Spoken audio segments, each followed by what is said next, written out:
warahmatullahi wabarakatuh. Bertemu lagi dengan saya Dini Safitri. Pada video kali ini saya akan membahas mengenai materi transformasi geometri pada matematika kelas 9, yaitu pada pokok bahasan refleksi atau pencerminan. Sebelum kita masuk ke pembahasan, di sini yang perlu kita tahu bahwa transformasi geometri ini adalah perpindahan posisi. Jadi pada bab ini kita akan membahas mengenai perpindahan posisi suatu titik atau suatu bentuk gitu ya. Yang mana untuk mempelajari transformasi geometri ini materi prasyaratnya adalah sistem koordinat, yaitu pada matematika di kelas 8 ya, karena nanti kita akan menggunakan diagram Cartesius. Oke, untuk transformasi geometri di sini akan ada 4 materi yang akan kita bahas. Yang pertama ada refleksi atau pencerminan, yang kedua ada translasi atau pergeseran, yang ketiga ada rotasi atau perputaran, dan yang keempat ada dilatasi atau perubahan ukuran. Oke, yang pertama di sini ada refleksi. Nah, refleksi ini adalah pencerminan. Jadi kalau misalnya di sini saya punya bentuknya nih, misalnya di sini saya punya titik A. Lalu dicerminkan, kita anggap garis yang tengah ini adalah cerminnya. Ya, maka ini akan membentuk A aksen, yang mana jarak dari A terhadap cermin ini akan sama dengan jarak cermin terhadap bayangannya. Gitu. Jadi kalau misalnya dari cermin ke A ini 1 senti gitu ya, berarti dari cermin ke bayangannya juga nanti 1 senti. Gitu pencerminan. Ini kayak kalau kita bercermin gitu. Nah, yang kedua di sini ada translasi atau pergeseran. Jadi kalau ada suatu bentuk ya, ini posisinya hanya digeser saja ke arah kanan atau ke arah kiri gitu ya. Jadi kalau di sini ada titik A ya, maka bergesernya di titik A aksen. Ini bergesernya akan jauh samanya dengan misalnya di sini titik B digeser juga gitu ya. Jadi hanya perpindahannya itu hanya bergeser gitu. Nah, yang ketiga ini ada rotasi. Rotasi itu perputaran. Jadi kalau di sini ada suatu bentuk, dia diputar berapa derajat. Nah, nanti bentuknya nih akan berputar juga gitu, bisa searah jarum jam atau kebalikannya. Dan yang keempat ada dilatasi atau perubahan ukuran. Nah, dilatasi ini, nih kita anggap gambar yang tidak terang ini adalah sebuah bentuk aslinya gitu ya. Lalu dilatasi mengalami sebuah perubahan ukuran, yang mana perubahan ini diperbesar, maka nanti gambarnya ini akan diperbesar. Jadi dilatasi ini bisa diperbesar atau bisa diperkecil. Nah, pada video kali ini saya akan fokus untuk membahas mengenai pencerminan atau refleksi. Refleksi atau pencerminan adalah proses mencerminkan setiap titik bangun geometri itu terhadap garis tertentu atau sumbu cermin atau sumbu simetri. Ya, kita tahu ya dalam sebuah diagram Cartesius itu ada 2 sumbu, yaitu sumbu X dan sumbu Y yang akan menjadi patokan kita. Pada refleksi ini kita punya 8 bentuk pencerminan. Yang pertama, terhadap pusat koordinat atau pada titik 0,0, yaitu ketika ada titik P dengan koordinat X, Y dicerminkan terhadap sumbu atau terhadap titik pusat 0,0, maka bayangannya atau P aksennya ini akan membentuk min X, min Y. Jadi kalau misalnya nih, contoh saya punya titik A-nya 2,1. Lalu dicerminkan terhadap titik pusat yaitu 0,0, maka A aksennya ini akan membentuk min 2, min 1. Gitu. Jadi kalau awalnya 2,1, ketika dicerminkan terhadap titik pusat 0,0, dia akan membentuk min 2, min 1. Nah, yang kedua ini terhadap sumbu X. Ketika titiknya adalah X, Y, maka dicerminkan terhadap sumbu X, bayangannya akan membentuk X, min Y. Jadi, titik X-nya tetap, namun titik Y-nya ini berubah menjadi negatif, menjadi minus gitu ya. Jadi kalau misalnya A, 2,3 dicerminkan terhadap sumbu X, maka A aksennya ini akan menjadi, ingat X-nya tetap ya, 2 di sini sebagai X, 3-nya sebagai Y, berarti 2, Y-nya negatif, berarti 2, min 3.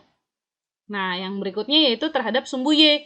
Ketika X, Y dicerminkan terhadap sumbu Y, maka akan membentuk min X, Y. Jadi kalau terhadap sumbu Y, yang berubah adalah nilai X-nya, jadi negatif. Misal, titik B adalah 5,1. Lalu dicerminkan terhadap sumbu Y. Ini sebagai X, ini sebagai Y. Maka B aksennya, X-nya yang berubah, yaitu min 5, Y-nya tetap 1. Gitu ya. Nah, yang keempat ini terhadap garis X sama dengan H. Ketika dicerminkan, maka X, Y akan membentuk bayangan 2H min X, Y. Nah, H di sini, ini merupakan bilangan tertentu. Jadi, kalau misalnya saya punya C gitu ya, titik C-nya 2,2 deh. 2,2 ini sebagai X, ini sebagai Y. Lalu dicerminkan terhadap nilai X-nya sama dengan 1 misalnya. Maka nanti bayangan C aksennya ini akan menjadi 2H, yaitu 2 kali 1. 2 kali 1 dikurang X. X-nya berapa nih? 2. Nah, baru koma, Y-nya tetap.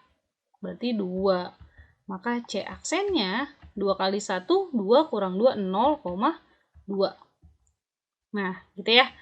Lalu, yang berikutnya, terhadap garis Y sama dengan K. Sama, K di sini menunjukkan bilangan tertentu. Jadi kalau Y-nya yang sama dengan K, maka X-nya tetap. Yang berubah adalah yang Y-nya aja. 2K dikurang Y, gitu ya. Yang keenam ini adalah garis Y sama dengan X.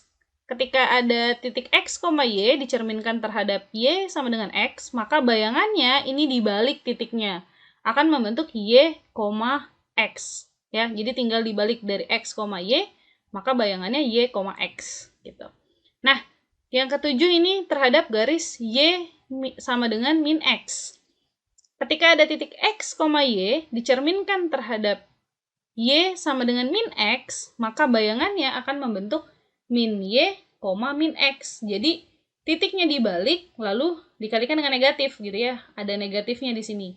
Yang awalnya X, Y menjadi min Y, min X.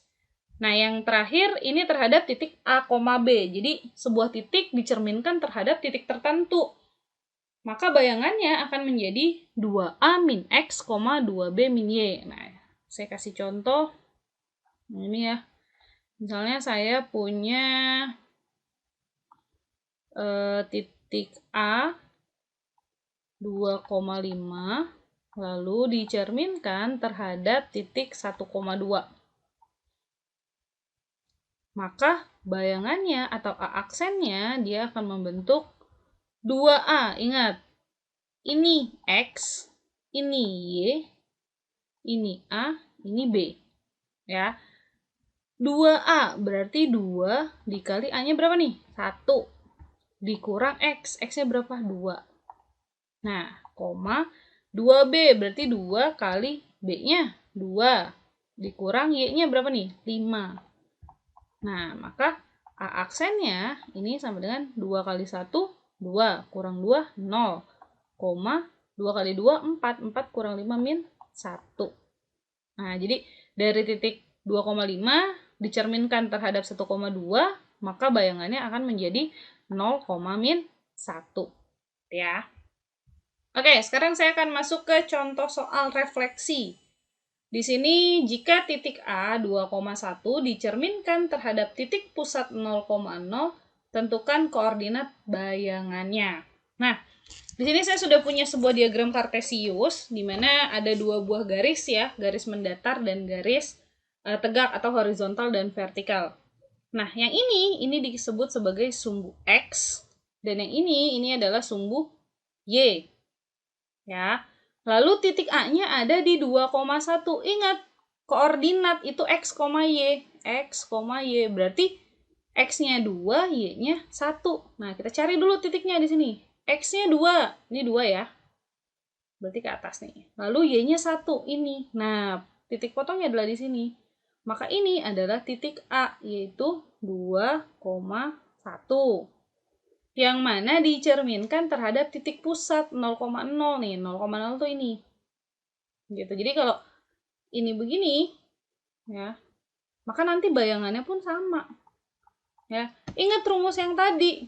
Ketika sebuah titik dicerminkan terhadap titik pusat, ya, X, Y, maka bayangannya akan membentuk min X, min Y. Jadi kalau saya punya di sini titik A-nya 2,1, maka ketika dicerminkan terhadap titik pusat 0,0, A aksennya, ya, atau bayangannya ini akan menjadi min 2, min 1. Nah, min 2, min 2-nya X, berarti di sumbu X ini min 2, min 1. Nah, berarti di sini bayangannya nih. Ini adalah A aksen. Nah, gitu ya. Jadi, jarak dari A aksen nih ke titik pusat ini akan sama dengan jarak dari titik pusat ke titik A-nya. Gitu. Ke titik aslinya. Nah, lanjut ya. Contoh yang kedua, jika titik B 2,1, oke, kita mesti pakai titik yang sama, dicerminkan terhadap sumbu X, tentukan koordinat bayangannya. Oke, titiknya 2,1 berarti di sini ya. Ini titik B, yaitu 2,1. Ini saya buat garis. Akan dicerminkan terhadap sumbu X. Sumbu X yang mana? Ini yang mendatar nih. Ya, ini sumbu X, ini sumbu Y. Berarti cermin kita di sini nih. Ini cermin kita nih, di sumbu X-nya. Ingat, ketika jarak dari titik B ini ke sumbu X adalah 1 nih, ya, maka ke bawahnya juga 1. Nah, berarti di sini. Ini titik berapa? Ya, ini berarti B aksennya ada di titik X-nya 2. Y-nya min 1. Kalau pakai rumus yang tadi benar nggak? Gitu ya, kita buktikan nih. Rumusnya adalah ketika P adalah X, Y dicerminkan terhadap sumbu X, maka P aksennya adalah X, min Y. Jadi kalau di sini titiknya B 2,1 lalu dicerminkan terhadap sumbu X, maka bayangan B X-nya tetap, berarti 2-nya tetap. Y-nya jadi negatif, berarti 1-nya jadi min 1. Nah, ini sama dengan yang kita gambar. Nah, gitu. Oke. Nah, lanjut. Contoh ketiga. Kalau tadi terhadap sumbu X, sekarang ini terhadap sumbu Y. Ya, jadi ini masih sumbu X, ini juga sumbu Y. Ya, ini jangan sampai lupa. Titiknya masih sama, 2,1, berarti ini titik C, yaitu 2,1, dicerminkannya terhadap sumbu Y. Nah, sumbu Y itu yang tegak nih. Ya, jadi cerminnya atau bayangannya, kalau ini ada di sebelah kanan dari sumbu Y, maka bayangannya akan ada di sebelah kiri. Gitu. Jadi kalau kita hitung nih, dari titik di sumbu Y ke titik C ini 1, 2. Maka ke kiri dia juga akan 2. 1, 2. Nah, berarti di sini nih C aksennya nanti. Ya. Titik berapa C aksennya? Kalau kita lihat dari sini, maka dia membentuk min 2,1. Tapi kita buktikan pakai rumus. Ketika P titiknya adalah X, Y dicerminkan terhadap sumbu Y, maka bayangan dari P atau P aksennya adalah min X, Y. Y-nya tetap, X-nya berubah. Gitu. Jadi kalau titik C 2,1 dicerminkan terhadap sumbu Y, maka C aksennya atau bayangan dari C, X-nya yang berubah dari 2 jadi min 2. Y-nya tetap, berarti 1 tetap 1. Min 2,1. Kita lihat di gambar kita, min 2,1. Tepat. Nah, gitu ya. Oke, di contoh yang keempat, ini saya akan membuat sebuah bangun ya sesuai dengan instruksi dari soal, yaitu gambarlah bayangan titik P 1,1, titik Q 2,3 dan titik R 2,1 yang dicerminkan terhadap sumbu X. Oke, kita buat dulu ya gambarnya. Pertama, titik P 1,1 berarti X-nya dia 1, Y-nya dia 1, maka di sini. Ini adalah titik P. Lalu titik Q-nya 2,3. Oke, di sini 2, Y-nya 3. Berarti pertemuannya di sini. Nah, ini ya, ini adalah titik Q. Dan titik R-nya adalah 2,1. 2,1 berarti di sini R. Jadi kalau kita gambar, kita satukan ke 3 titiknya. Maaf ya, ini gambarnya agak miring-miring. Gambarnya adalah membentuk sebuah segitiga siku-siku. Dicerminkan terhadap sumbu X. Maka ini kita akan cari satu persatu. Ya, kita cari satu persatu dari titik P. 1,1 dicerminkan terhadap sumbu X. Maka P aksennya. Ingat, ketika sebuah titik dicerminkan terhadap sumbu X, maka yang berubah adalah sumbu Y-nya. X-nya tetap. Ya, berarti X-nya tetap 1, Y-nya dari 1 berubah jadi negatif, min 1. Ya, terus yang kedua, titik Q. Titik Q-nya adalah 2,3. Dicerminkan terhadap sumbu X. Maka Q aksen, X-nya tetap. Ingat, sumbu X, maka X-nya tetap, Y-nya berubah. Ada negatifnya, jadi min 3. Lalu, R, titik R 2,1. Dicerminkan terhadap sumbu X, maka R aksennya menjadi X-nya tetap. 2, Y-nya berubah jadi negatif, min 1. Nah, sekarang kita gambarkan bayangannya. Di sini saya pakai warna yang berbeda. Oke.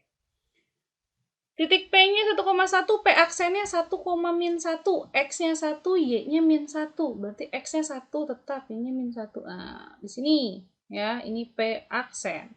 Lalu Q aksennya 2, min 3, X-nya 2, Y-nya min 3. Nah, di sini ya, ini berarti Q aksen. R-nya 2, min 1, 2, X-nya 2, min 1. Di sini, R aksen. Jadi kalau kita gambar, kita satukan titiknya. Nah, ya. Oke. Ini dia, sama-sama membentuk segitiga siku-siku, namun posisinya sudah bercermin gitu ya, atau berkebalikan gitu. Jadi, ingat, semakin dekat titik dengan cerminnya, maka bayangannya juga akan semakin dekat. Lihat, P ini dekat sama cermin, maka bayangannya juga lebih dekat. Sedangkan Q ini jaraknya jauh nih, 3 dari cermin, maka bayangannya juga agak jauh, nanti 3. Gitu ya. Oke, mungkin sekian dulu pembahasan saya mengenai pencerminan. Silakan dipelajari lagi. Semoga video ini bermanfaat dan dapat dipahami. Terima kasih dan selamat belajar. Assalamualaikum warahmatullahi wabarakatuh.